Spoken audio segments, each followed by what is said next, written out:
Hi guys! Today I'm going to be doing the Bookish Beginnings tag created by Lauren at Reads and Daydreams. I'll leave a link in the thing. So this tag is all about your bookish beginnings, and here are the questions. Question 1. Tell us what you loved to read as a child. I love to read Disney books. I only have this one left because when I moved, all of my other Disney books and videos, they got given to a charity shop, so this is the only one I have left, and I still love it. This is obviously The Jungle Book by Rudyard Kipling, but the Disney version. Obviously when I was a child I read the Chronicles of Narnia series by C.S. Lewis. This is a great series and I love all of them. I also loved reading Grimm's fairy tales. Can't really see it that well. This copy is very old and very well loved. When I got a little bit older I read the Making Out series by Catherine Applegate. I got this when I was age 12. I absolutely love this series. I've decided to bite the bullet and buy the rest of the series that I don't have and just marathon the whole lot because I feel like it, and I'm hoping I still love this series as much as I did when I was 12. This follows a group of kids who grow up on an island together. Also, this book has diary entries from the actual characters, and each character has a different writing style. It was something I'd never seen before, and it was just really interesting to see the inner voice of the characters. I just love this series. Question 2. What was the first adult fiction you tried to or wanted to read? I read Anne Rice's Interview with a Vampire. A little bit of a leap, I know, but I saw the movie of this. I found out that it was a book series, picked this up, gave it a read, and it was awesome. So I decided to get the rest of the series, which you can't see right now because it is at the very tippity top of my shelves. See if I can give you a little look. There you go, right at the top there. Excuse the paint on the walls. Question 3. What was a classic book that you read not because of school? I have Little Women here by Louisa May Alcott. I reread this book every year. I just think it's so beautiful and heart-wrenching and just gives me all the feels. I love all of the March sisters and their mother and just their entire family and how they do things. It's just an absolutely beautiful book. I love this one. If you don't know anything about this book, please go pick it up and read it. You will not be sorry. It is absolutely amazing. Question 4. Tell us about a book that made you realise a new genre or a new writing style. For this, I have Patricia Cornwell's Postmortem.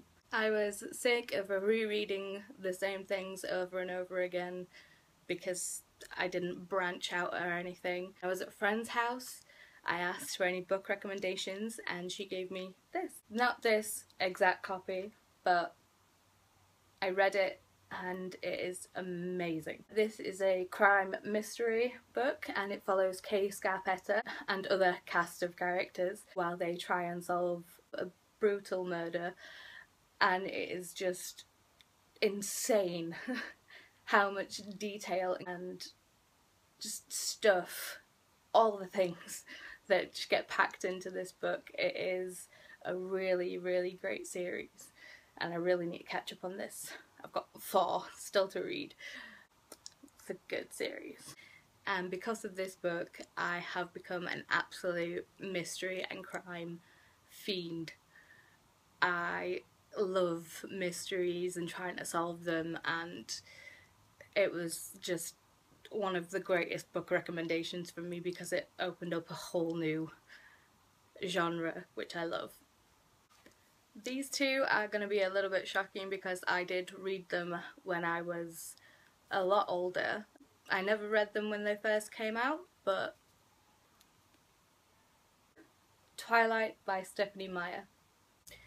This one was actually read to me down the phone when me and my fiance were dating, because being in a long distance relationship you want to talk for as long as possible, but you can run out of things to say, and my fiance has an epic reading voice. It's just one of the best. I have really fond memories of this series just because of that. I wouldn't say it's the greatest piece of fiction ever, but I still enjoy it. Harry Potter and the Philosopher's Stone by J.K. Rowling. When I read this, all of the Harry Potter books were out. I read them out of order. The third movie was on DVD and I got given the DVD. I took it to a friend's house because they really loved Harry Potter. I watched the third movie, I really enjoyed it, and obviously it came out that I had never read Harry Potter, and that was the point where he just thrust the books on me and was just like, you have to read them, they're amazing. And he gave me Goblet of Fire, and he also gave me the audiobooks read by Stephen Fry. That was just amazing. Stephen Fry as the narrator of these books was just awesome. Obviously I became a Harry Potter convert. I love this series. Skip forward a few years and my fiance introduced me to The Dresden Files by Jim Butcher, and that is an absolutely amazing series. It's urban fantasy and it is just awesome. We've loaned out our copy of Stormfront and we have the rest on audiobook. I absolutely love this series. It follows Harry Dresden, who is a wizard, and he works with the Chicago PD, namely Karen Murphy, to solve crimes that are on the supernatural side of things. This series goes so in depth with the wizards, the councils, the Fae, the Unseelia Courts, the Celia Courts. The whole world that Jim Butcher creates is just rich and beautiful. It is a great series and I highly recommend it. Question 5. What was the first literary prize winner that you read or wanted to read? I never really go book shopping and see books with the title and the stickers that say it's won a prize. That's not really my thing, but the first book I read that did win an award was The Giver by Lois Lowry. It seemed like a really interesting concept, so I read that one. I didn't really enjoy it that much. It was well written though. Question 6. What was the first piece of translated fiction you read or wanted to read? As I showed earlier, I think most people's translation would have been the Grimm's Fairy Tales, because this was obviously first published in German.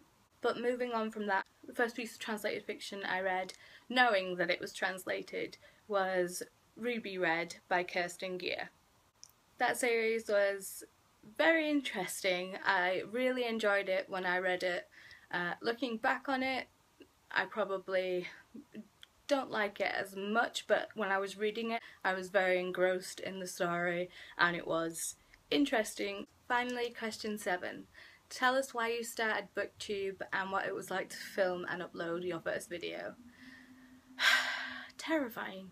I really wanted to be a part of YouTube and be a creator and show people the things that I've done and I'm proud of. When I started watching YouTube, I was looking at how-to videos, makeup, especially hair, because I did have butt-length hair and I just wanted to learn different things to do with that hair because I was sick of just throwing it up in a ponytail or a bun and just dealing with it. One of the first YouTubers I subscribed to about hair was Torrin Page, and she is absolutely amazing.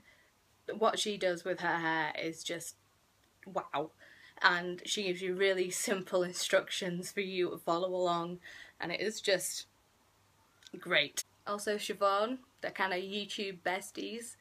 She is also amazing. She can braid like a demon. It is ridiculous. Also easy follow along steps, and the stuff that those guys create is absolutely amazing. Go check them out. I'll leave a link in the thing. And I was going to start a YouTube channel based around hair and beauty and things, but nothing that I was doing was original.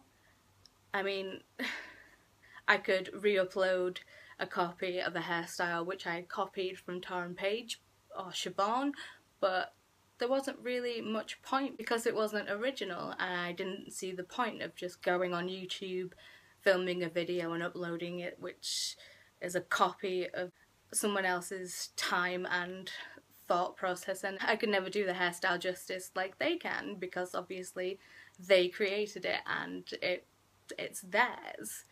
And then I found Booktube. It completely floored me because clearly I love to read, and seeing these people's thoughts and opinions and recommendations on books that I'd never heard of was just amazing.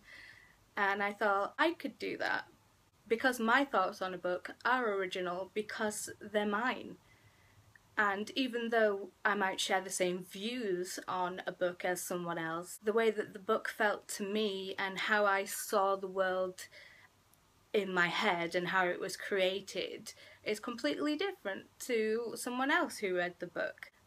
And watching Booktube, I want to be a part of this community and make friends with people who love reading as much as I do.